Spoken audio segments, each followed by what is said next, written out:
ఈరోజు వామపక్షాల ఆధ్వర్యంలో రాష్ట్ర వ్యాప్త బంద్ పిలుపు జూలై 10న విజయవంతం చేయాలని చెప్పి విద్యార్థులను విద్యార్థి తల్లిదండ్రులను ప్రైవేటు రస్మా వాళ్ళని అందరినీ కూడా విజ్ఞప్తి చేస్తూ ఉన్నాం.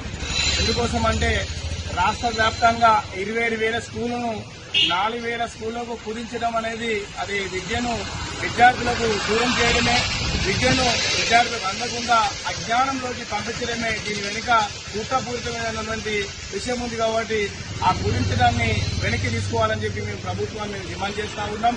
అలాగే విద్యాశాఖ మంత్రిని నియమించకుండా తన దగ్గరనే పెట్టుకుని విద్యను మరి బాగా చేస్తారని చెప్పి మనం అనుకుంటే నిర్వీర్యం చేసి విద్యను వ్యాపారం చేసి విద్యను అంగడిలో సరుకులాగా చేసి ఈరోజు విద్యా వ్యాపారాన్ని ఎంకరేజ్ చేస్తున్నటువంటి ఈ రేవంత్ రెడ్డి ప్రభుత్వాన్ని గట్టిగానే బుద్ధి చేసుకుంటారు అని చెప్పి నేను ఐక్య విద్యార్థి సంఘాల ఆధ్వర్యంలో ప్రభుత్వాన్ని డిమాండ్ చేస్తా ఉన్నాం.